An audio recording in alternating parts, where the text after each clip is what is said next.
दोस्तों नमस्कार। ये है मार्गदर्शन फॉर सिविल सर्विसेज। मैं अनुराग चौधरी। दोस्तों आज की वीडियो में हम सॉल्व करेंगे मध्यकालीन भारत के इतिहास से संबंधित महत्वपूर्ण प्रश्नों का भाग 1, जिसमें हम भारत पर मुस्लिम आक्रमण से संबंधित महत्वपूर्ण प्रश्नों को सॉल्व करेंगे। दोस्तों ये वीडियो गवर्नमेंट इंटर कॉलेज प्रवक्ता, government degree college assistant professor, केंद्रीय विद्यालय संगठन, LT grade, TGT, PGT, net JRF इतिहास के साथ साथ यूपीएससी और यूपीपीसीएस तथा विभिन्न राज्यों की राज्य सेवा परीक्षाओं के सामान्य अध्ययन के लिए बहुत ही उपयोगी तथा महत्वपूर्ण है। तो आइए शुरू करते हैं आज का वीडियो। दोस्तों आज की वीडियो का जो पहला प्रश्न है वो है, निम्नलिखित में से किस शासक ने गजनी अल्पतगीन के खिलाफ गठबंधन बनाया था? ऑप्शन है आनंदपाल, जयपाल, भीमदेव या कामलुक। तो सही उत्तर है दोस्तों जयपाल। दोस्तों जयपाल हिंदू शाही वंश का प्रसिद्ध शासक था और इसने गजनवी वंश के शासक अल्पतगीन, जिसका कि शासनकाल 933 से 963 ईस्वी तक रहा, उसके खिलाफ गठबंधन बनाया था और इसका विरोध किया था। 977 ईस्वी में अल्पतगीन का दास सुबुक्तगीन ने इस पर आक्रमण किया तथा कुछ भाग पर विजय प्राप्त की। सुबुक्तगीन के पुत्र महमूद गजनवी ने जयपाल को पराजित किया था।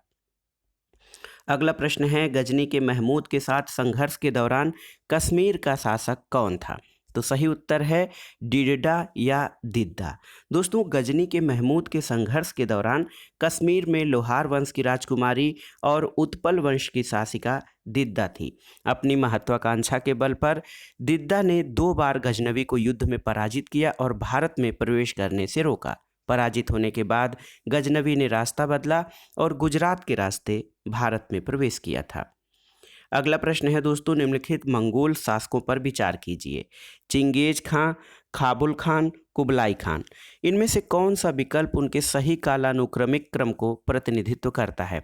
दोस्तों आपकी जानकारी के लिए बता दें कि मंगोल साम्राज्य की स्थापना चंगेज खां के द्वारा मध्य एशिया में की गई थी। खान मूलतः मंगोलियाई उपाधि थी जिसे मंगोल शासक धारण करते थे।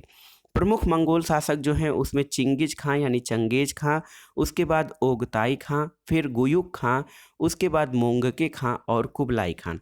तो इसमें से देखा जाए तो इसमें जो क्रम है वो सही नहीं है। आप क्रम याद करिए, सबसे पहले चंगेज खां आता है, उसके बाद आता है ओगताई खां, फिर गुयुक खान, फिर मोगंके खान और उसके बाद कुबलाई खान। तो सही उत्तर देखिए, इसमें स्टार लगा देते हैं, याद कर लीजिए, आप नोट कर लीजिए। मैं फिर से बोल रहा हूँ, चंगेज खां, ओगताई खां, गुयुक खान, मोगंके खान और कुबलाई खान। अगला प्रश्न है दोस्तों, भारत पर अपने छापे के दौरान महमूद ने निम्नलिखित में से किस बात का प्रदर्शन नहीं किया? तो सही उत्तर है अस्थाई संस्थानों के निर्माण की क्षमता का। महमूद गजनवी यामिनी वंश के तुर्क सरदार गजनी के शासक सुबुक्तगीन का पुत्र था। इसने 17 बार आक्रमण किया, याद रखिएगा। गजनवी ने 17 बार भारत पर आक्रमण किया और आक्रमण के दौरान उसने अस्थाई संस्थानों के क्षमता निर्माण का प्रदर्शन नहीं किया, क्योंकि उसके आक्रमण का एकमात्र उद्देश्य धन प्राप्त करना था। अगला प्रश्न है, निम्नलिखित में से किस शासक ने मुइजुद्दीन और पृथ्वीराज तृतीय दोनों को हराया था? तो उत्तर है भीमदूती। दोस्तों चालुक्य शासक भीमदूती, जिसका कि शासनकाल 1178 से 1238 ईस्वी था, अपने वंश का अंतिम महान शासक था और उसने 1178 में मोहम्मद गोरी यानी मुइजुद्दीन के आक्रमण को विफल किया और 1187 में चौहान शासक पृथ्वीराज तृतीय को पराजित किया था। अगला प्रश्न है, निम्नलिखित में से किस शासक ने मथुरा से आगे बढ़ने पर जमकर मुकाबला किया था?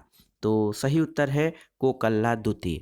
दोस्तों कोकल्ला द्वितीय जो था, ये महमूद गजनवी के दरबारी इतिहासकार उतबी ने मथुरा शहर में अनेक सुंदर और भव्य मंदिर होने की पुष्टि की। इसकी भव्यता का वर्णन करने में सभी लेखकों की कलम और चित्रकारों की कूची बेकार हो जाएगी। उसने महमूद के मथुरा आक्रमण के बाद कन्नौज पर आक्रमण करने के लिए आगे बढ़ने पर कोकल्ला द्वितीय द्वारा व्यवधान उत्पन्न करने की जानकारी दी है। अगला प्रश्न है, तुर्की जनजातियों में कौन शामिल नहीं है, आपको बताना है। सेल्जुक, गुज, करलुग और संसाबनी। तो सही उत्तर है दोस्तों संसाबनी। संसाबनी ये तुर्की जनजाति नहीं है, ये अफगानिस्तान का एक राजवंश है और संसाबनी एक प्रकार के सिक्के का भी नाम है। अगला प्रश्न है, निम्नलिखित शासकों के शासनकाल को कालक्रम में व्यवस्थित कीजिए। तो देखिए, मोहम्मद बिन कासिम, महमूद गजनबी, तैमूर और चंगेज खां। तो सही उत्तर इसमें हो जाएगा सबसे पहले मोहम्मद बिन कासिम, उसके बाद तैमूर गजनबी, फिर आएगा चंगेज खां, उसके बाद तैमूर। तो सही उत्तर है दोस्तों ऑप्शन बी आपका सही उत्तर है। सबसे पहले आ जाएगा आपका मोहम्मद बिन कासिम, फिर महमूद गजनबी, उसके बाद चंगेज खां, फिर तैमूर। अगला प्रश्न है दोस्तों, मुरुल ल जहाब, मुरुज ल जहाब के लेखक कौन है? तो सही उत्तर है मुरुल ल जहाब अल मसूदी की कृति है और इसकी रचना अल मसूदी द्वारा की गई थी। अगला प्रश्न है, सिंधों पर अरबों के कब्जे के बाद मोहम्मद बिन कासिम द्वारा लगाया गया भूमि कर क्या कहलाता था? तो सही उत्तर है खराज। दोस्तों, सिंध पर अरबों के कब्जे के बाद मोहम्मद बिन कासिम द्वारा जो भूमि पर कर लगाया गया था वो कराज था, खराज। सिंध विजय के बाद सबसे पहले जजिया कर लगाने वाला शासक मोहम्मद बिन कासिम था। अरबों ने मुल्तान से अत्यधिक स्वर्ण प्राप्त होने के कारण मुल्तान को स्वर्ण नगरी कहा था। तो इस प्रकार मोहम्मद बिन कासिम द्वारा सिंध विजय के बाद भूमि कर खराज लगाया गया था। अगला प्रश्न है, कौन सी ऐतिहासिक रचना भारत में मुस्लिम शासक के प्रारंभ को रेखांकित करती है? तो सही उत्तर है चचनामा। दोस्तों, अरबों के सिंध विजय का विस्तृत उल्लेख चचनामा या फतहनामा नामक ग्रंथ में मिलता है। मोहम्मद बिन कासिम के अभियान, उसके शासन प्रबंध आदि के बारे में यह एक प्रामाणिक स्रोत है। दोस्तों, यह पुस्तक भारत में मुस्लिम शासक के प्रारंभ को रेखांकित करती है। अगला प्रश्न है, चचनामा किस प्रदेश के इतिहास का वर्णन करने वाला ग्रंथ है? तो सही उत्तर है दोस्तों सिंध प्रदेश के इतिहास का वर्णन चचनामा में किया गया है। अगला प्रश्न है दोस्तों, देखिए, फतहनामा ग्रंथ का संबंध किससे है? तो सही उत्तर है अरबों की सिंध विजय से। अरबों की सिंध विजय जो है चचनामा या फतहनामा जो है इससे संबंधित है। अगला प्रश्न है दोस्तों, देखिए, एक बार पूछ चुका है, चाचनामा कहाँ के इतिहास की जानकारी का स्रोत है? तो ये सिंध के इतिहास की जानकारी पर स्रोत है। अगला प्रश्न है, भारतवर्ष में प्रथम मुस्लिम आक्रमणकर्ता कौन था? तो सही उत्तर है मोहम्मद बिन कासिम। दोस्तों, मोहम्मद बिन कासिम जो है भारत पर सर्वप्रथम आक्रमणकर्ता है। तो सही उत्तर देख लीजिए, सिंध को अरबों ने विजय तो किया, लेकिन यह विजय और इतिहास इस्लाम धर्म की घटना ही रही। यह एक प्रभाव रहित विजय थी, स्टैटने लेन पुल का कथन है। तो देखा जाए तो भारत में प्रथम मुस्लिम आक्रमणकारी मोहम्मद बिन कासिम था। अगला प्रश्न है दोस्तों, महमूद गजनवी के काल में शाही राज्य की राजधानी कहाँ पर स्थित थी? तो सही उत्तर उद्भांडपुर।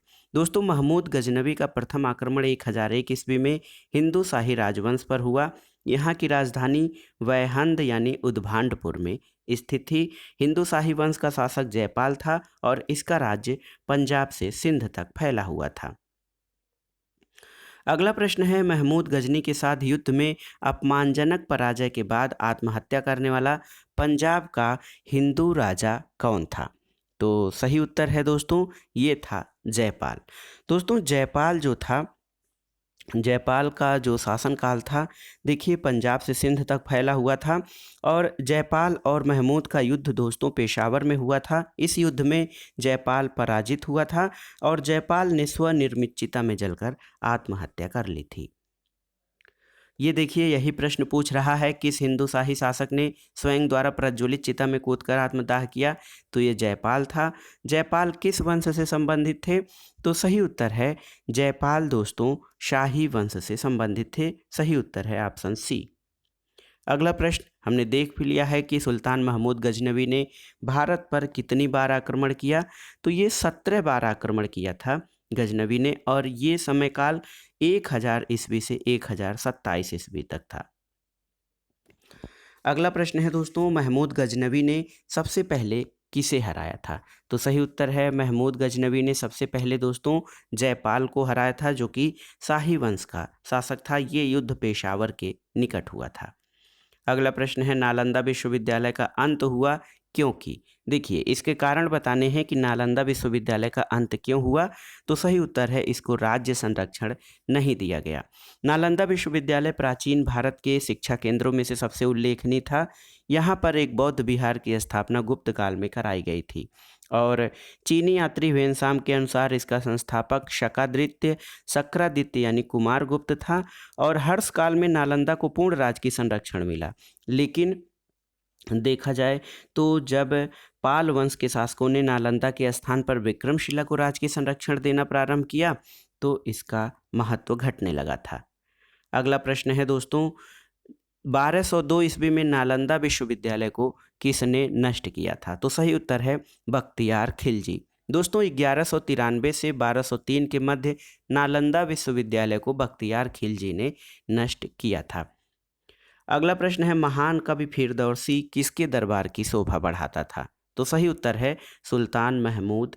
तो महमूद गजनवी दोस्तों शिक्षित और सुसभ्य था। वो विद्वानों और कलाकारों का सम्मान करता था और उसका दरबारी इतिहासकार उतबी था। उसने किताब उल यामिनी यानी तारीख़ यामिनी नामक ग्रंथ की रचना की।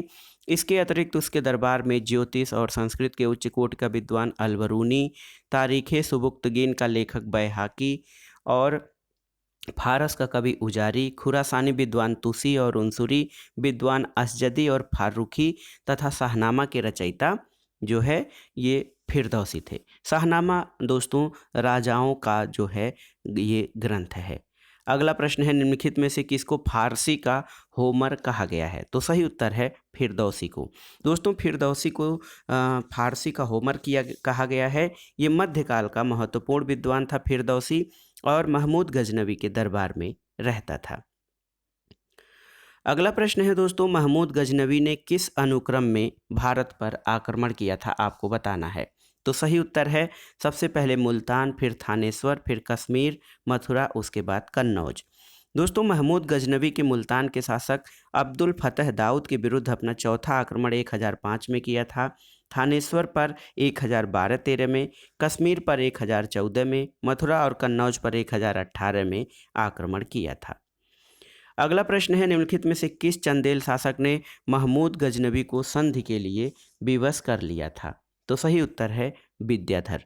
दोस्तों महमूद गजनवी का चंदेलों पर प्रथम आक्रमण 1019-20 में हुआ था। उस समय चंदेल शासक विद्याधर था जो अपने वंश का सर्वाधिक शक्तिशाली शासक था। मुस्लिम स्रोतों से पता चलता है कि विद्याधर और महमूद के बीच किसी नदी के किनारे भीषण युद्ध हुआ, लेकिन इसका कोई परिणाम नहीं निकला। इस युद्ध में विद्याधर ने राजनीतिक सूझबूझ का परिचय देते हुए युद्ध स्थल उपयुक्त न होने के कारण रात्रि के अंधकार में अपनी सेना हटा लिया और महमूद गजनवी भी लौट गया। इस प्रकार विद्याधर अकेला ऐसा हिंदू शासक था जिसने मुसलमानों का सफलतापूर्वक प्रतिरोध किया था। अगला प्रश्न है, 1194 में चंदावर के युद्ध में मोहम्मद गोरी ने किस भारतीय शक्ति को पराजित किया था? तो सही उत्तर है जयचंद। दोस्तों 1194 में चंदावर के युद्ध में कन्नौज के गढ़वाल शासक जयचंद को मोहम्मद गोरी ने पराजित किया था। चंदावर वर्तमान फिरोजाबाद जिले में यमुना तट पर स्थित है। अगला प्रश्न है, पृथ्वीराज तृतीय के समकालीन जयचंद किस वंश का शासक था? तो सही उत्तर है गढ़वाल वंश का शासक था। अगला प्रश्न है दोस्तों, निम्नलिखित में से कौन मुइजुद्दीन गौरी के विरुद्ध चंदावर के युद्ध में मारा गया था? तो सही उत्तर है दोस्तों ये था जयचंद। जयचंद मोहम्मद गोरी के विरुद्ध चंदावर के युद्ध में मारा गया था। अगला प्रश्न है, भारत पर आक्रमण करने वाला प्रथम तुर्क आक्रमणकारी कौन था? तो सही उत्तर है सुबुक्तगीन। दोस्तों अलप्तगीन का पुत्र सुबुक्तगीन जो था ये प्रथम तुर्की शासक था जिसने भारत पर आक्रमण किया था। उसने हिंदू शाही शासक जयपाल के राज्य पर आक्रमण किया और उसे पराजित किया। दोस्तों याद रखिएगा कि यामिनी वंश का संस्थापक अलप्तगीन था। उसने गजनी को अपनी राजधानी बनाया था और सुबुक्तगीन की विजयों से उत्साहित होकर महमूद गजनवी ने 1000 ईस्वी से 1027 ईस्वी तक भारत पर 17 बार आक्रमण किया था। अगला प्रश्न है, झेलम नदी के तट पर दोस्तों झेलम नदी के तट पर महमूद गजनवी से पराजित होने वाला भारतीय राजा कौन था? तो सही उत्तर है आनंद पाल। दोस्तों 1809 में महमूद गजनवी ने हिंदू शाही राज्य पर आक्रमण किया। पंजाब में आनंद पाल शासक था। आनंद पाल ने एक संघ बनाया जिसमें दिल्ली, अजमेर, ग्वालियर, कन्नौज और कालिंजर के सैनिक सहायता मिले और बैहंद के पास झेलम नदी के तट पर आनंद पाल और महमूद गजनवी के बीच युद्ध हुआ जिसमें आनंद पाल पराजित हुआ और भाग गया। अगला प्रश्न है, तुर्की के आगमन के साथ भारत में किस भाषा का आरंभ हुआ? तो ये भाषा थी दोस्तों फारसी। फारसी भाषा का विकास तुर्क मुस्लिम विजेताओं के आगमन से हुआ था। अगला प्रश्न है दोस्तों, तारीख़ हिंद पुस्तक किसके द्वारा लिखी गई है? तो सही उत्तर है तारीख़ हिंद अल बरूनी की रचना है। दोस्तों अल-बरूनी पहला मुसलमान विद्वान था जिसने पुराणों का अध्ययन किया था। उसका जन्म 973 ईस्वी में हुआ। वह खीवा यानी प्राचीन ख्वारिज्म देश का रहने वाला था और महमूद गजनवी के साथ भारत आया था और उसकी गणित, विज्ञान, धर्म और धर्मशास्त्र में रुचि थी। दोस्तों देखिए कि तारीख़ हिंद इसकी रचना अल-बरूनी के द्वारा की गई थी। अगला प्रश्न है, उस विद्वान का क्या नाम था जो महमूद गजनवी के साथ भारत आया था? तो सही उत्तर है ये था अल-बरूनी। अगला प्रश्न, किताबुल हिंद का लेखक कौन है? तो दोस्तों किताबुल हिंद का लेखक अल-बरूनी माना जाता है। तो अल-बरूनी तहकीक हिंद या किताबुल हिंद के लेखक हैं। तो अगला प्रश्न भी उसी से रिलेटेड है, तहकीक हिंद या किताबुल हिंद के लेखक अल-बरूनी हैं। अगला प्रश्न है दोस्तों, महमूद गजनवी के भारत आक्रमण के समय आए विद्वान अल-बरूनी ने किस ग्रंथ की रचना की थी? तो सही उत्तर है किताबुल हिंद। दोस्तों किताबुल हिंद की रचना अल-बरूनी ने किया था। अगला प्रश्न है दोस्तों, मोहम्मद गोरी द्वारा परास्त किया गया प्रथम भारतीय शासक कौन था? तो सही उत्तर है मोहम्मद गोरी द्वारा पराजित किया जाने वाला प्रथम भारतीय शासक पृथ्वीराज चौहान था। ऑप्शन ए आपका सही उत्तर है। दोस्तों 1192 में तराइन का युद्ध मोहम्मद गोरी और पृथ्वीराज तृतीय, जिसको पृथ्वीराज चौहान कहा जाता है, उसकी सेनाओं के मध्य लड़ा गया था और इस युद्ध में पृथ्वीराज चौहान पराजित हुआ था। भारत में तुर्की राज्य की स्थापना का मार्ग तराइन के द्वितीय युद्ध में विजय के बाद हुआ था।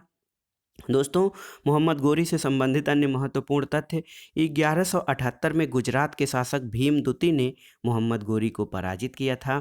1191 ईस्वी में तराइन के प्रथम युद्ध में पृथ्वीराज चौहान ने मोहम्मद गोरी को पराजित किया और मोहम्मद गोरी का प्रथम आक्रमण 1175 में मुल्तान पर हुआ था। अगला प्रश्न है, निम्नलिखित भारतीय राजाओं में किसने सर्वप्रथम मोहम्मद गोरी को पराजित किया था? सही उत्तर है दोस्तों भीम द्वितीय। दोस्तों भीम द्वितीय ने महमूद, देखिए ये ऐसा राजा था भीम द्वितीय जिसने सबसे पहले मोहम्मद गोरी को पराजित किया था। अगला प्रश्न देखते हैं दोस्तों, महमूद गजनवी को परास्त करने के लिए राजपूत शासकों के संघ का नेतृत्व किसने किया था? ऑप्शन देखिए, पृथ्वीराज चौहान, जयचंद, चंदेलगंड और जयपाल। तो सही उत्तर है दोस्तों महमूद गजनवी को परास्त करने के लिए राजपूत शासकों के जो संघ का नेतृत्व जयपाल के पुत्र और हिंदू शाही वंश के शासक आनंद पाल ने किया था। तो देखिए यहाँ पर आनंद पाल ऑप्शन नहीं है, ये था आनंद पाल। इसने महमूद गजनवी को पराजित करने के लिए जो है राजपूत शासकों के संघ का नेतृत्व किया था, लेकिन उसमें उसकी हार हुई थी, संयुक्त सेना पराजित हो गई थी। अगला प्रश्न है दोस्तों, निम्नलिखित में से किस राज्य पर मोहम्मद गोरी द्वारा सर्वप्रथम आक्रमण किया गया था? तो सही उत्तर है मुल्तान।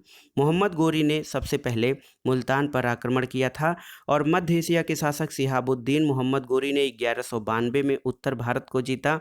शिहाबुद्दीन गोरी का प्रथम आक्रमण 1175 में मुल्तान पर हुआ था। अगला प्रश्न है, तुर्क शासक शिहाबुद्दीन गोरी ने पृथ्वीराज चौहान को किस युद्ध में पराजित किया था? तो सही उत्तर है तराइन का द्वितीय युद्ध। दोस्तों 1192 के तराइन के द्वितीय युद्ध में मोहम्मद गोरी द्वारा पृथ्वीराज चौहान की पराजय के बाद भारत में मुस्लिम शक्ति की स्थापना हुई थी। अगला प्रश्न है, तराइन के द्वितीय युद्ध के पश्चात तुर्की शासक के अंतर्गत जो क्षेत्र हस्तांतरित हो गया था वो कौन सा था? आपको बताना है तराइन युद्ध के बाद तुर्की शासन के अंतर्गत जो क्षेत्र हस्तांतरित हुआ था वो कौन सा था? तो सही उत्तर है दिल्ली और पूर्वी राजस्थान दोनों। देखिए ए और बी दोनों ये तराइन के द्वितीय युद्ध के बाद तुर्की शासन के अंतर्गत हस्तांतरित हो गया था और इस युद्ध के बाद गोरी ने दिल्ली को भी जीत लिया था।